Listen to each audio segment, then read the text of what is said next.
Hello everyone, welcome to Lucky Education. और आज हम देखेंगे लेक्चर नंबर 5 चैप्टर नंबर 7 हमारा चल रहा है life lines of national economy.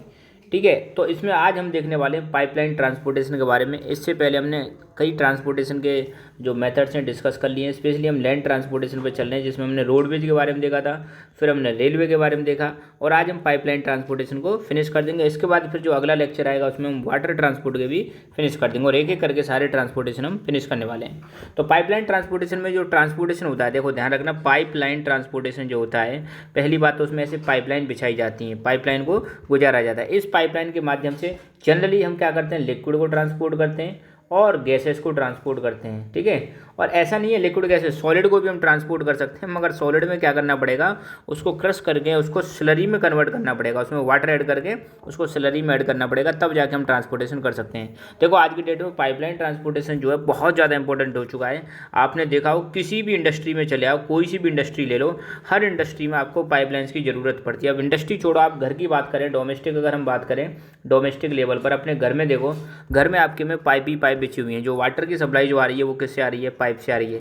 Even आपका गैस का जो सिलेंडर है, जो गैस के चूल्हे से कनेक्टेड है, वो भी किससे कनेक्टेड है, पाइप से कनेक्टेड है। तो पूरा घर आपका किससे कनेक्टेड है, पाइपलाइन। किसी भी सिटी में देखो आप, पूरा पानी का जो डिस्ट्रीब्यूशन हो रहा है, पानी जो जा रहा है वो किससे आ रहा है, पाइपलाइन से आ रहा है। ठीक है, तो पाइपलाइन ट्रांसपोर्टेशन बहुत ज़्यादा इंपॉर्टेंट है, और आज की डेट में इसका बहुत ज़्यादा रिलेवेंस हो गया है, और इसका फ़ायदा भी है, इसमें लॉसेस बहुत ज़्यादा कम होते हैं, और बस ये है कि इसमें इनिशियल कॉस्ट थोड़ी ज़्यादा आती है। ठीक है, तो ऐसा कुछ आपको देखने को मिलेगा पाइपलाइन ट्रांसपोर्टेशन। इसके माध्यम से आपको देखने को मिलेगा जो रिफाइनरी होती है, स्पेशली रिफाइनरी में तो भाई इसका ज़बरदस्त यूज आपको देखने को मिलेगा। और दूर दूर तक तेल के कुएँ से लेकर और रिफाइनरी तक जो मतलब ऑयल जा रहा है, या फिर जो आपका क्रूड ऑयल जा रहा है, वो सब किससे जाता है, पाइपलाइन के माध्यम से ही जाता है। तो पाइपलाइन के बारे में अब हम थोड़ा देख लेते हैं बुक में क्या क्या लिखा हुआ है। तो पाइपलाइन ट्रांसपोर्ट की अगर हम बात करें, तो इंडिया का जो ट्रांसपोर्ट का मैप है उसमें एक नई चीज़ हमें देखने को मिलेगी, पाइपलाइन ट्रांसपोर्टेशन।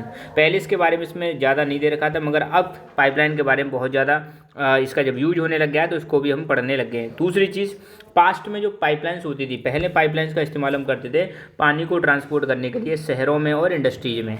आज भी यूज करते हैं, पहले भी यूज करते थे, और आज भी आपको देखने को मिलेगा बहुत सारी जगहों पर जो पानी जा रहा है वो पाइपलाइन के माध्यम से ही जा रहा है। और पाइपलाइन का और भी क्या यूजेज है, पाइपलाइन के हम और भी यूज करते हैं, जैसे क्रूड ऑयल, जो कच्चा तेल होता है उसको हम क्रूड ऑयल बोलते हैं। पेट्रोलियम प्रोडक्ट, रिफाइनरी से जो प्रोडक्ट बनते हैं, आप सबको पता है रिफाइनरी में हम क्रूड ऑयल भेजते हैं, और यही क्रूड ऑयल क्या होता है, कन्वर्ट हो जाता है डीजल, पेट्रोल, केरोसिन, कई सारी चीज़ों में कन्वर्ट हो जाता है। तो जो कई सारी चीज़ें निकल के आ रही हैं, डीजल, पेट्रोल, केरोसिन, इनको हम क्या बोलते हैं, पेट्रोलियम प्रोडक्ट। ठीक है, तो इसका पाइपलाइन का यूज हम किस में ट्रांसपोर्टेशन में कर रहे हैं, crude oil, petroleum product, natural gas, इनको ट्रांसपोर्ट करते हैं कहाँ से, oil and natural gas field से, रिफाइनरी में, फर्टिलाइजर फैक्ट्रीज में, बिग थर्मल पावर प्लांट्स में, इन सारी चीज़ों में इसको हम क्या कर रहे हैं, ट्रांसपोर्ट कर रहे हैं। ठीक है, थर्मल पावर प्लांट क्या होते हैं, जहाँ पर बिजली बनती है कोयले से, उसको हम क्या बोलते हैं, थर्मल पावर प्लांट। और पाइपलाइन के माध्यम से हम सॉलिड्स को भी हम ट्रांसपोर्ट कर सकते हैं, मगर सॉलिड को हमें किस में कन्वर्ट करना पड़ेगा, स्लरी में कन्वर्ट करना पड़ेगा। स्लरी में कैसे कन्वर्ट करेंगे, सॉलिड को हम लिक्विड के साथ घोल के तब जाके उसको हम कन्वर्ट करेंगे। तो स्लरी क्या होती है, सॉलिड में क्या ऐड कर दो आप, लिक्विड ऐड कर दो, उसके बाद जो प्रोडक्ट बनेगा दैट इज स्लरी। ठीक है ना। और साथ के साथ में आपको देखने को मिलेगा कई सारी रिफाइनरी ऐसी हैं। अब रिफाइनरी आपको पता है ना, रिफाइनरी में जहाँ पे क्या होता है, क्रूड ऑयल जाता है, कच्चा तेल जाएगा, कच्चा तेल को हम क्या करते हैं, रिफाइन करते हैं, उसको शुद्ध करके उसमें से बहुत सारी चीज़ें बन जाती हैं, डीजल, पेट्रोल, केरोसिन, लुब्रिकेंट।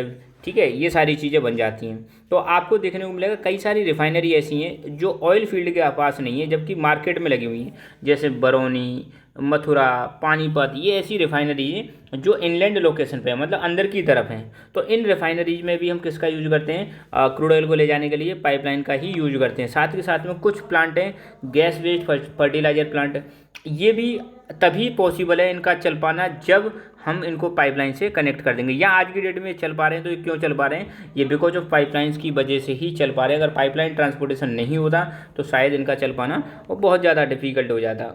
अब इसकी कुछ एक प्रॉब्लम है, देखो प्रॉब्लम क्या है, पहला पॉइंट तो प्रॉब्लम का है, दूसरा इसका एडवांटेज दे रखा है।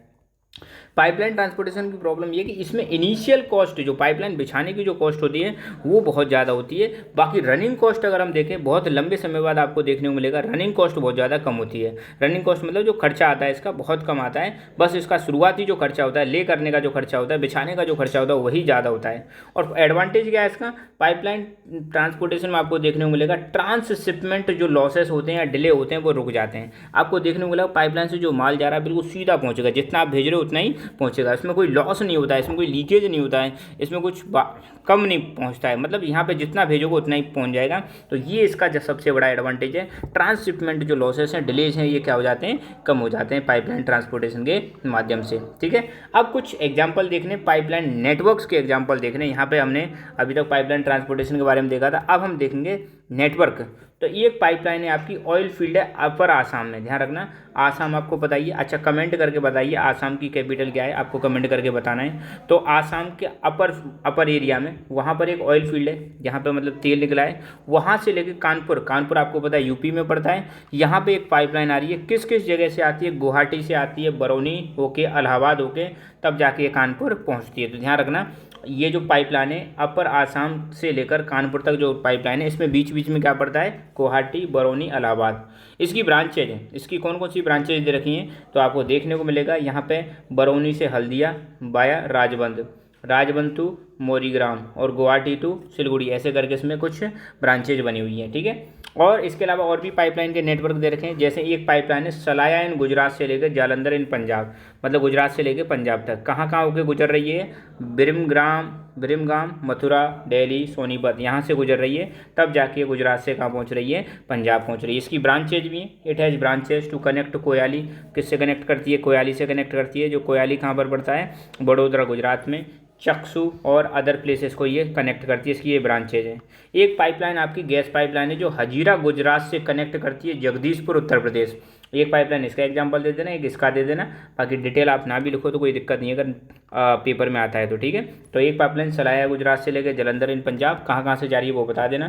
दूसरी पाइपलाइन हजीरा इन गुजरात से लेकर जगदीशपुर इन उत्तर प्रदेश में, ये कहाँ कहाँ से होकर गुजर रही है, ये विजयपुर इन मध्य प्रदेश से होकर गुजर रही है। प्लस इसकी ब्रांचेज हैं, ब्रांचेज कहाँ पे हैं, एक तो कोटा राजस्थान में, शाहजहाँपुर, बबराला और कुछ प्लेसेस उत्तर प्रदेश में इसकी आपकी क्या देखने को मिलेंगे, ब्रांचेज देखने को मिलेंगी। तो ध्यान रखना पाइपलाइन ट्रांसपोर्ट के बारे में ये एग्जांपल तो शायद बहुत कम पूछे जाते हैं, पर स्टार्टिंग में पूछ सकते हैं कि पाइपलाइन ट्रांसपोर्टेशन का बारे में एक शॉर्ट नोट लिख दीजिए, ये पूछ सकते हैं इसके एडवांटेजेस क्या हैं, क्या क्या चीज़ इससे ट्रांसपोर्ट कर सकते हैं। ठीक है, तो आज की डेट में आप किसी भी रिफाइनरी को देखो, ये जो दृश्य देख रहे हो ये रिफाइनरी का ही दृश्य है।